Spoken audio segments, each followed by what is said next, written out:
pre-alpha version of the Golden Knight available right now. Check the description down below to download it.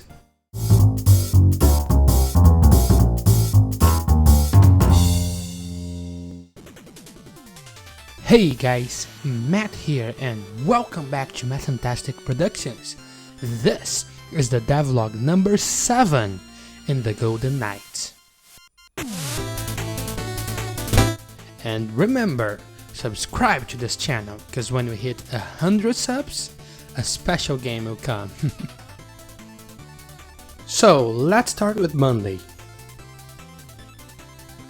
As always in the beginning of the week, I made a bunch of smaller things. I made the health pickups the enemy drop smaller. After that, I worked on improving the shop system I added on the last episode. Before, everything was free. Of course it was not gonna stay, it was temporary. So I added money to the game. Enemies now not only drop the health pickup, but they also drop money. And of course in the shop now, the items show the price in the right corner. And when you click it, if you don't have enough money, the screen will blink red and a sound will play like a BAM, telling you that you don't have enough money. The money object has a rigid body component, so it will react nicely to physics. And I also added a little force to throw them away when the enemy drops, so that it doesn't only stays there, it flies away a little. No, that's a little too much. There we go, perfect. So Tuesday, I started the day by improving the save system. Before, some things like the secondary power-ups, either or not you have a map or the amount of money you have, wouldn't be saved. So after dying or quitting the game, you would lose all your progress on that things. So this was a pretty simple implementation. All I had to do was add some variables to the save script and it was done. After that, I went to improve the end of the chase sequence after you kill both the stages of war. To do this, I added an activator with a box collider on the end of the chase, and when it collides with the player, it deactivates the screen shake, the particles, and also saves the game with the new respawn position being right after the chase. That was when I checked out that video that Dr. Cornell posted about my game. On this video, he played through a big part of the game.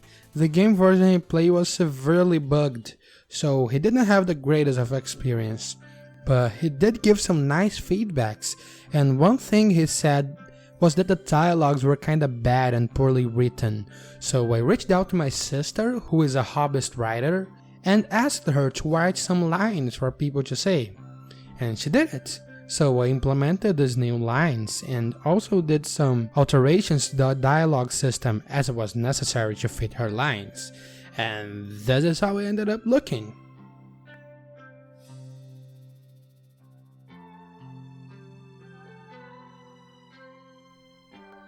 As you can see, I added a different text on the second time you talk to the NPC.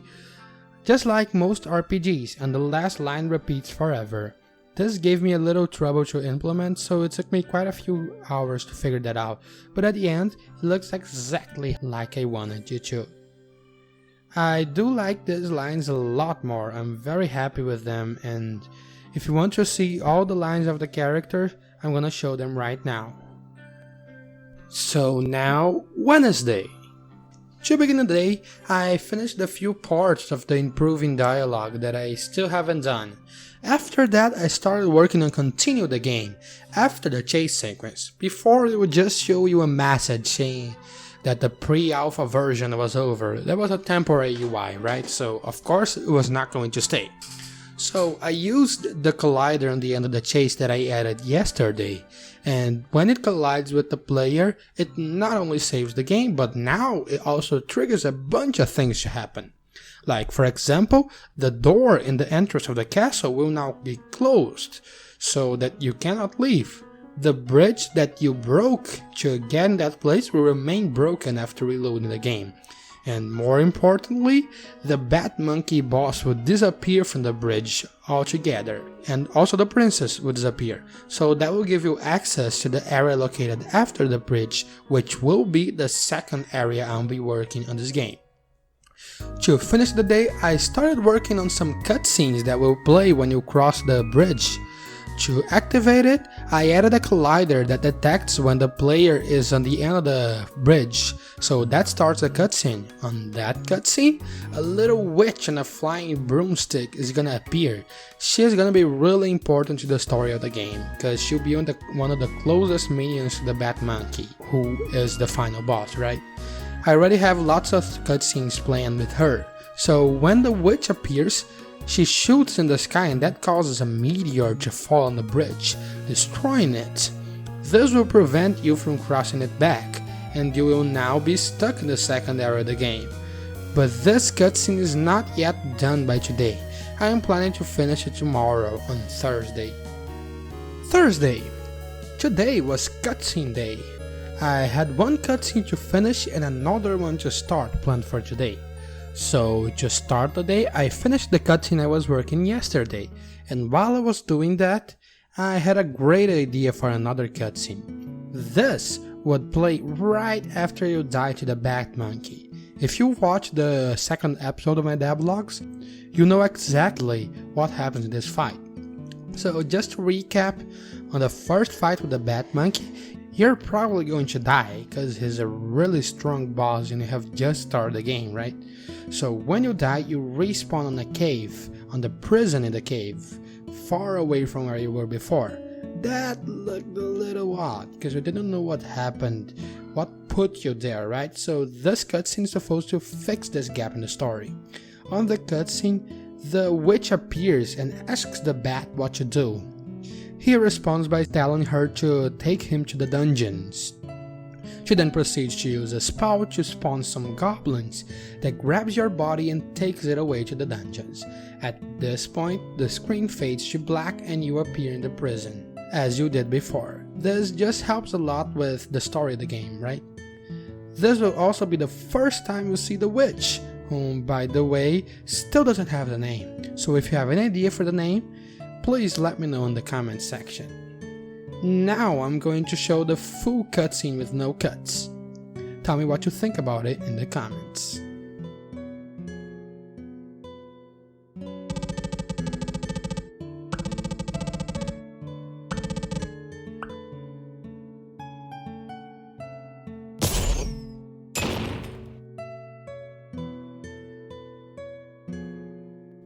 By Friday, I had finished everything I wanted to add in the week, so I started the day by playing a lot of RimWorld, and only opened Unity on the afternoon, and when I did that, I played the entirety of the game to test for bugs, and for my surprise, I found plenty of very unexpected bugs.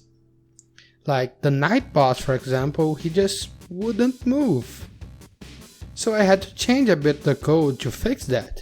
I had no idea why he was bugged in the first place, but I ended up fixing quite easily. Also, I realized that I made a selection wheel wrong. I used transform the position instead of transform the local position, which made it so that when you're below the level 0 of the Y, the wheel would just like fly to the sky and disappear from the screen, which was quite odd. Of course, it was just changing to transform the local position and it was perfectly fixed. So at this point, I playtested a bit more the game and fixed a few little bugs and exploits, but nothing big anymore. And after doing that, I just went back to playing RimWorld and played that until the end of the day. So on the last couple of days, I was planning for me to record, edit, and post this devlog. But as you probably know if you're following my channel, I didn't post any videos last week. Sorry for that.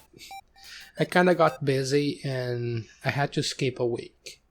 So I'm posting it now. By the way, this devlog is about last week, not this week. So this is the video. If you liked it, hit the like button. If you want to see more from me, subscribe. and I'll see you all in 2 weeks. Bye.